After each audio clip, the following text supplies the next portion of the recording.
Hey guys, what's up? AA Ron here. Welcome back to Wildcat Legends. As the time I am speaking, we have 13 days of school left, and I'm really looking forward to this episode because this is our very first episode of filming in 4K. And now on to the stories. I'm Coach Jenkins, girls basketball coach, Algebra 2, and student council sponsor here at Rains High School. So the typical teacher appreciation is last week, but at the high school level, we celebrate the second week because we had testing.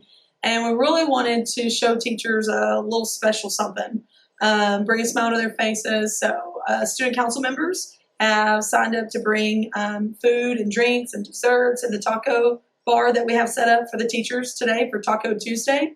Super excited. You can actually smell it through the hallways. I was a little nervous, but they turned out, man. If you look in there, it looks awesome. So really excited about that. So this Friday, Student Council's trying to host some events, but obviously with COVID, we've had some battles with that. But right now, we're trying to, on Friday, May 14th, we've got a volleyball tournament that students and teachers will be competing in. Students will pay $1. That dollar will get them out of class 5th, 6th, 7th, and 8th period. They'll make their way to the gym. They'll watch their classmates and teachers play a volleyball game. Hopefully see some great diving plays and really funny moments as a small little fundraiser for us to kind of kickstart into next school year. So super excited to bring money for concessions also because we'll have drinks, snacks, popcorns. So all that will go right into student council. In student council, we're really just trying to support all of our clubs, all of our programs, all students here on the campus, as well as teachers. But one special thing that student council's taken over is the senior slideshow. Typically, it's been done through the football senior night and the end of football season, probably November-ish. And so we're actually doing it for next Tuesday, May 18th. Look on our website, look on Wildcat Legends, who will be producing it for us. And you'll get to see the whole senior class, their baby pictures, their funny pictures, and just kind of give you the cold chills, remembering their life and the end of a chapter that they have coming up. So I'm very proud of our seniors. You're almost there, and we're just super excited about that. Next up, a quick interview with the Valedictorian and Salutatorian of Rains High School. Hi, I'm Katie Thurman, and I'm the class of 2021 Valedictorian. I think I was a sophomore when I jumped to first in our class. I had been second and then moved up to first, and then I've maintained that spot since then, but there was always a lot of anticipation when they updated the GPAs and ranks to go check and make sure that I was still in first. Miss Cockrell would have to be the most impactful teacher that I've had all in high school. I've had her all 4 years, and she's just been an excellent teacher and mentor to me. She's always been willing to help me with everything, even stuff that wasn't related to her class, so I appreciate her. Probably my favorite part of high school would be cheering on Friday nights, especially at homecoming and senior night, because there's just nothing like it, and I know that I'll never experience anything like that again. I'm super excited to be going to UT Tyler in the fall. I'm majoring in nursing and plan to work as a registered nurse. I'm in the honors program there, so I'm pretty excited about that. To the underclassmen, I would say organization and time management are key, and you really need to learn how to motivate yourself rather than relying on other people to do that for you. Lastly, I would like to thank all the teachers, my friends, administrators that have helped me while I was here. I've had a great high school experience, and I'm so excited for graduation. Hey, I'm Brandon Bacon. I'm the salutatorian at Rains High School, and I'm here to tell you a little bit about myself. After high school, I plan on attending UT Tyler to further my education and work towards becoming a radiologist. Well, if I had to say anything about radiology, it'd probably be that, I'm just really interested in going in the medical field. I worked with my dad a couple summers as a physical therapist, and it just kind of sparked my interest, and I see how hard he works and how well we're able to live, so I want my family to be the same way.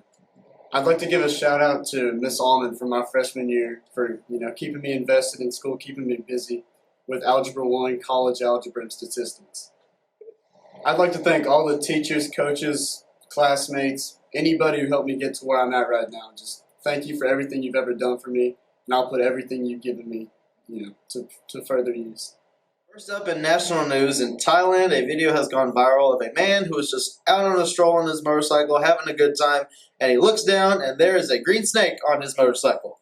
So next time you're riding your bike or your motorcycle or whatever, please look down and make sure that there's not an unwanted hitchhiking green snake on your motorcycle. Next up in national news, after 27 years of marriage, Bill and Melinda Gates have announced that they are getting a divorce. And due to the fact that they did not sign a prenup, they will have about $130 billion worth of assets to divide amongst themselves. And it's got to be one of the most costliest divorces ever, and so we're going to take a look at some other pretty expensive divorces in the most recent times. Starting off first with Jeff Bezos and Mackenzie Scott.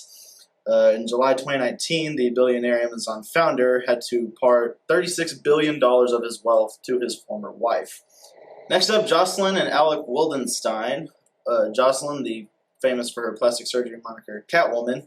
Jocelyn gained $2.5 billion from the divorce, and the split turned ugly after it found out that Alec was actually cheating on her. Next up, Elon and Justine Musk, the Tesla and SpaceX CEO, was forced to give $16 million to his former wife, as well as $170,000 on average in monthly legal bills. Next up in national news, another video that went viral this week. So, quick question. What do you want to do if you want to inspire people to vote for you? You bring a bear to your rally. That's what John Cox did for his campaigning of Beauty and the Beast in the battle for governor of California. The Beauty being current Governor Gavin Newsom, who is apparently known for his prim appearance. The bear, who is named Tag, weighs 1,100 pounds and was born in captivity and actually trained to appear in films as well as television series. So if you've seen bears in any of your favorite movies, it might have been him. Now for the weather. Friday is sunny with a high of near 76. Friday night is mostly clear with a low of around 57. Saturday is partly sunny with a high of near 81. Saturday night is going to be partly cloudy with a low around 63. And Sunday is going to be a 40% chance of showers and thunderstorms. Chugging along into our day in history, on this day in 1869, the very first transcontinental railroad is built in the U.S., becoming the first piece of infrastructure to connect two sides of the United States. Next up, week 2 of our little riddle we're doing on here. Last week, Jacob Rich was the winner of the riddle contest, so you'll see him on a little later. Here's the riddle for this week.